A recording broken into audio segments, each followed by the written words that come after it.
வணக்கம் சுமதி சமையல். இந்த கீரையை பறித்து இப்போ நான் மிளகு தக்காளி சூப் செய்ய போகிறேன்.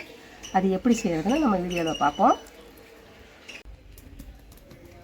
மிளகு தக்காளி சூப் வைக்கிறதுக்கு சோம்பு கொஞ்சம் போட்டுக்கலாம்ப்பா. சோம்பு 2 பட்டை கிராம்பு போட்டிங்கன்னு வச்சுக்கோங்களேன், நல்லா வாசமாக இருக்கும். அதனால் அதை கொஞ்சம் போட்டுக்கலாம். ஜீர மிளகு 1 ஸ்பூன் போட்டுக்கோங்க. பூண்டு நான் உரிக்காமே போடுறேன். உரிச்சு போடுறதா இருந்தால் உரிச்சு போட்டுக்கோங்க. உரிக்காமல் போட்டு அடிச்சுக்கலான்ட்டு நான் உரிக்காமல் போட்டிருக்கேன். சின்ன வெங்காயம் ஒரு பிடிச்சி எடுத்து போட்டு வச்சுருக்கேன். ஒரு 10 வெங்காயம் போட்டுக்கோங்க, சின்ன வெங்காயம் போட்டு எல்லாம் ஒன்றா அடிச்சுட்டு வந்துடலாம். பூண்டு போட்டோம்லப்பா, பூண்டோட சும்மா கொஞ்சமாக ஒரு ரெண்டு துண்டு இஞ்சி போட்டுக்கோங்க. இஞ்சி போட்டு 2 பச்சை மிளகாய் போட்டுக்கோங்க.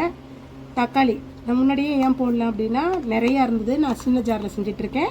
அதனால் ஒரு அரைச்சதுக்கப்புறம் இதை போட்டு அரைச்சிக்கலாம். எல்லாம் ஒன்றா போட்டு அரைச்சிக்கலாம். சும்மா ஒரு தட்டி எடுத்துக்கலாம். அடுப்பில் நான் மண் சட்டியில் செஞ்சிட்ருக்கேன். சட்டி நல்லா காஞ்சிருச்சு. எண்ணெய் ஊற்றிக்குவோம். லைட்டாக எண்ணெய் ஊற்றினா போதும்.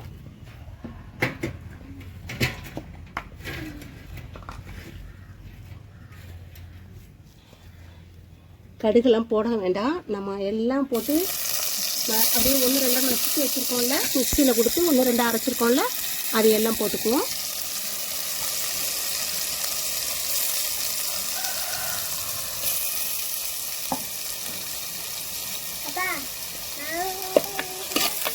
இது நல்லா வதக்கிக்கலாம்.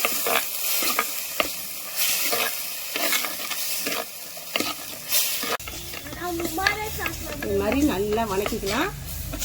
எல்லா பச்சை வடையும் போயிடும். அதுக்கப்புறம் வதக்கினப்போதே நல்லா வாசமாக இருக்கும். இஞ்சி பூண்டு எல்லாம் போட்டிருக்கோம் இல்லையா, அதனால் நல்லா வாசமாக இருக்கும். இப்போ கீரை, மிளகு தக்காளி கீரை பெருசாக இருக்கும்ல, நான் அலசி அரிஞ்சு வச்சுருக்கேன். பொடியாக கொஞ்சம் நல்லா அரிஞ்சு வச்சுருக்கேன்.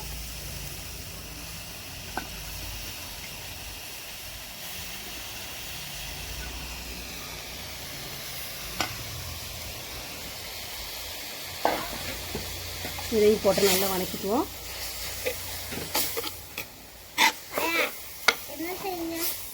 நிறைய பேர் சூப்பு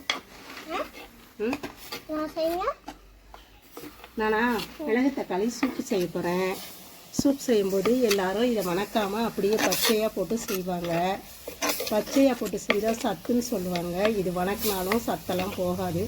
வதக்கினா நல்லா டேஸ்ட்டாக இருக்கும், வாசமாக இருக்கும். நல்லா இது மாதிரி செஞ்சு சாப்பிட்டு பாருங்கள், ரொம்ப நல்லாயிருக்கும். கீரை நல்லா வதங்கிடுச்சு. இப்போ இதுக்கு நம்ம தண்ணீர் ஊற்றக்கூடாது.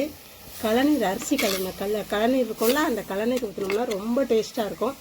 அதனால் கண்டிப்பாக அந்த கழநீர் ஊற்றி செஞ்சு பாருங்கள்.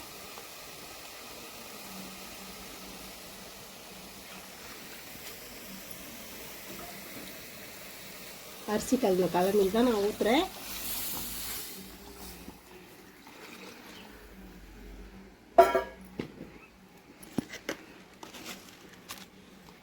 அந்த சூப்புக்கு தகுந்த மாதிரி கொஞ்சமாக உப்பு போட்டுக்கோங்க.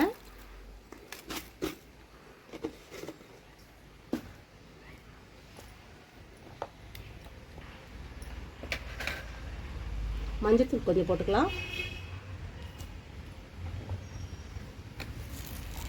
அவ்வளோதான், வேறு ஒன்றும் இல்லை. இது நல்லா கொதிய வச்சுக்குவோம். ரசம் அவங்களுக்கு எவ்வளோ தேவையோ அந்த அளவுக்கு ரசம் வச்சுக்கலாம். மிளகு தக்காளி சூப் வைக்கிறேன்ப்பா. காமிக்கணுமா? பார்த்துட்டிங்களா? நல்லா இருக்கா? சூப்பராக இருக்கா? உங்களுக்கு என்ன, நீங்கள் சாப்பிட்டு பார்க்காம சூப்பராக இருக்குன்னு சொல்கிறீங்க, வீடியோக்காக சூப்பராக இருக்குங்கிறீங்களா? கீரை போட்டிருக்கிறதுனால சூப்பராக இருக்கா? Okay okay okay.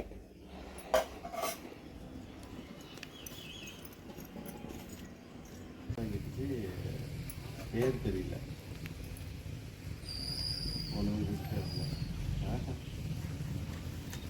ஆனால் ஃபோன் வந்தோன்னே நீங்களே இது என்ன இந்த தண்டா இருக்கு இந்த தண்டா இருக்கு கவலைப்படாத.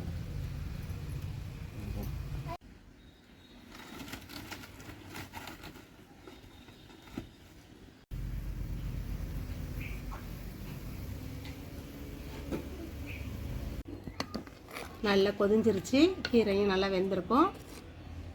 அவ்வளோதான், மிளகு தக்காளி சூப்பு ரெடி ஆகிடுச்சு.